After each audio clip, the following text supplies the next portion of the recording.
Joining me now is senior advisor to the Trump campaign, Kash Patel. Kash, welcome back to the program. Hey, it's great to be with you. Love the studio setup. Yeah, it is pretty sick out here in Scottsdale, Arizona. But what is not sick is what is happening in the world. The world is on fire right now, and I can't think of anybody better to have on the program than Kash Patel. I want to have Rob bring up a tweet, okay? And I'm going to read this tweet out loud here, some of it. Big threats on my life by Iran. The entire U.S. military is watching and waiting. Moves were already made by Iran that didn't work out, but they will try again. Not a good situation for anyone. I am surrounded by more men, guns, and weapons than I have ever seen before. President Trump goes on to say, an attack on a former president is a death wish for the attacker. Kash Patel, as a former senior advisor to the Director of National Intelligence, what the hell is happening?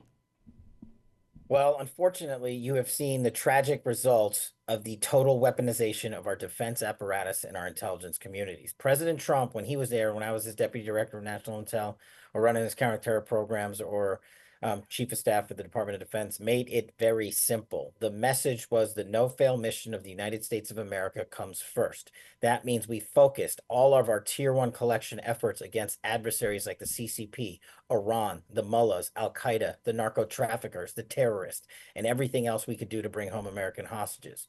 And what we have seen since the Harris administration has taken over is a complete deprioritization and a woke regime implemented where our national security priorities are more focused on white rage, climate change, and DEI rather than the priorities I just talked about. And when you do that, you have a failure. Now, Kash, I want to get this straight because of a lot of Americans, and a lot of them are in my DMs when I announced that you're going to be on the program. I have to get this straight.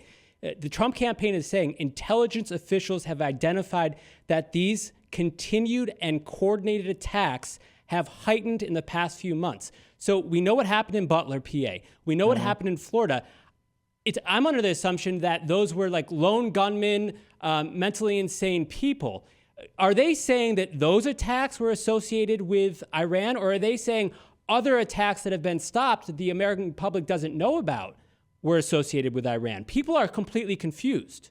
Well, look, the Trump campaign speaks for itself. I'm a senior advisor to President Trump, and what they put out is what I'm going on. I don't have access to the intelligence or the briefings. But what I can tell you is the following. These styles of threats, these threat streams, as we call them, they don't come up via Google Notice. They come up if your apparatus is set to look for them and capture them and protect against them. And the Biden-Harris administration has not been. We know their security failures when the president got shot and 2 Americans got shot and 1 American was murdered. We know the assassination attempt. That guy, Ralph, whatever his name is, told the world that he wanted the Iranians to murder him. He put out a $150,000 bounty, which we know about thanks to Merrick Garland's reckless disclosure of this type of information, just to agitate an already agitated political cycle, but for their favor. And so the questions are the ones we need to be asking. Why did they miss this? Why did the Biden administration miss Iran invading Israel? How did they not know to look for that? Why did they not inform President Trump of these security threats sooner? And why didn't they provide him with the actual security he needed? These are failures of leadership intentionally done by the Merrick Garlands of the world and the Chris Wrays of the world, who doesn't even know what a bullet is, and the entire Avril Haines community of the intelligence community when they prioritize their self-political interest in leadership over protecting our presidents. President Trump has it right. No president should ever be threatened, period. And I'm glad he came out saying such. Speaking of Kash Patel right now on the program, he's up there in Wisconsin, and he's on the Trump campaign right now, campaigning to the great folks in Wisconsin. So a lot of people are really sick of what I call the deep state. People don't trust our government right now, Kash, and you understand what I'm talking about. The FBI, the CIA, the Department of Justice, the military-industrial complex. What will President Trump do? And he used to talk a lot about drain the swamp, drain the swamp. A lot of people, quite frankly, right now say he could have done more in his first term to drain the swamp. What would he do if he became president to start to get rid of some of these agencies, or at least get rid of some of the bad people inside?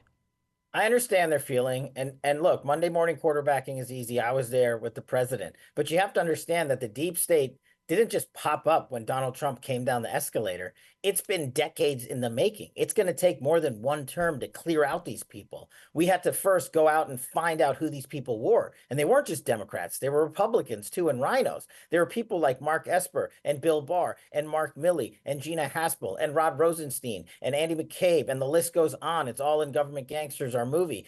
But what we had to do was identify them, show their corruption, and only through President Trump's brilliant leadership in Washington, D.C., were we even able to crack the foundation of the deep state, because the deep state always protected the deep state. And so if Trump wins again, I believe he's going to put in personnel that are going to expose the corruption of the 51 Intel letter, that are going to expose the direct ties of the 740 people who wrote a national security letter asking for Kamala Harris to be president. All of these people are getting rich off our taxpayer dollars in the swamp. That's why they so are terrified of Donald Trump. And the more they publicize their names, the more we know who they are, because they don't fear the American people. They fear Donald Trump will end their swamp monster machine and their cyclical reign of Washington, D.C. He started that mission in his first administration, and I believe once he's elected, he's going to finish the job, and they're terrified. And just real quick, as a show host and just as a voter, as an American, I don't see a lot of diplomacy happening across the world right now in the Biden administration. Look at what's happening in Ukraine. Look at what's happening in Gaza. Look at what's happening in Lebanon, et cetera, Israel. Is the deep state the reason that we don't see more diplomacy? Like, for me, I'm a simple guy, Kash. It's like, all right, if I'm the president, I'm getting in a plane, I'm flying to freaking Moscow, and I'm not leaving until I sit down with Putin, lock ourselves in a room, and hash this out. Like, super common sense. We don't see that happening in our government. Is that because the powers that be, as we say on this show, the deep state is really that powerful and they want these wars?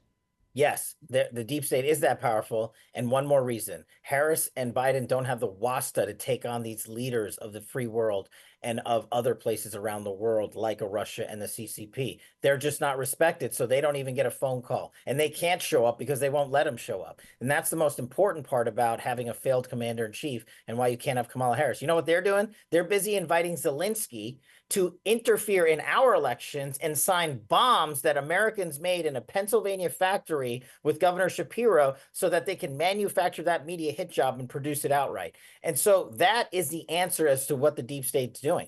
They are a war-making machine. When we go to war, you know who makes money? The defense industrial complex. You know who makes money? All these four-star generals that sign that letter and leave and go to a big-headed Raytheon or Boeing or Lockheed. And they do a lot of great things, but there's a lot of surplusage when you say, hey, well, not only do we have one war in the Ukraine, we're going to have another one in Iran, and we're going to be printing materials for them forever. So they are making money. And President Trump doesn't care about their finances. He cares about our security. I got to say, Kash Patel, something really rubbed me the wrong way in the pit of my stomach when I saw Shapiro signing those bombs, missiles, whatever you want to call them. There's something off with that. I guess that was just sort of a media blitz. They're trying to, get some publicity. Sure. I don't care if you're a Democrat or Republican, quite frankly. There's something wrong there. All right, so finally, Kash Patel, you're going to be out here in Phoenix October 2nd. You are going to be in Tucson October 3rd. What's going on? There's a film screening, a movie? Are you a movie star now? What's happening? No, look, thanks to your brave audience and people who want the truth, my #1 bestseller, Government Gangsters, which has its 1-year anniversary tomorrow. So it's the first year show I'm doing on the 1-year anniversary. It's a bestseller for 12 months. Donald Trump called it the roadmap for 2024 and the blueprint to wiping out the deep state. We exposed all level corruption and showed you how to solve it. And most importantly, we need Donald Trump back in office. But Steve Bannon had the brilliant idea to make this thing into a movie. So Government Gangsters, the movie, has been out for a month and it's been taking America by storm. We're doing screenings across the country. We're coming back home to Nevada and Arizona this weekend. And you can go to warroom.film, and stream that movie right now in your own home, have your own viewing party. And if you want to fill a movie theater, go to warroom.film and email us, and maybe we'll come out there and watch it with you live like we're going to do in Las Vegas and Arizona here in a few short days. Let's destroy the deep state together, and send a few copies of my book, Government Gangsters, to Adam Schiff and Eric Swalwell and company. They might learn something. That's a beautiful thing. Kash Patel, real quick, you mentioned your buddy Steve Bannon. I know you know him well. How is he holding up? Any update on Steve Bannon? We email and he's fighting harder than ever. And this is how much Steve Bannon cares about America. I said, hey, man, can I visit you? Your friend, your mentor, you're a brilliant guy. And he goes, no, do not waste your time coming to see me. Go win this thing for Donald Trump. And that's everything you need to know about Steve Bannon. He's fighting just as hard from the inside where he's unconstitutionally. And we got to wreck that two-tier system of justice that's corrupting our society. Okay, last thing, Kash Patel, I have a magic wand right here. I'm a very powerful person. Your choice, this might be the only question you won't answer today. Your choice, Trump comes to you and asks you, what cabinet position do you want in the next administration? What is it? Come on, give me an answer. My choice is on November 5th to install Donald Trump as the president-elect of the United States of America as our commander-in-chief. And if he wants to call me on November 6th, great. And if he doesn't, that's all good. The mission now, 41 days. Run hard in your communities for DJT and sign up at TrumpForce47.com and join the fight. There he is, Kash Patel. We'll see you here in Phoenix, October 2nd, couple days. Thank you very much. Thanks for being on the program, sir. Thank you, sir. That was Kash Patel, senior advisor to the Trump campaign. My goodness gracious. Donald Trump, just confirmed by Kash Patel, who is very close to the former president, is under siege, is under attack by Iran. This is happening. This is happening right now. A former president, there are open hits on his head. What a wild and scary world. My name is Billy Harfosh, broadcasting from beautiful Scottsdale, Arizona at Star Worldwide Networks. Please like, subscribe, and share this video, and we'll be back with more explosive interviews.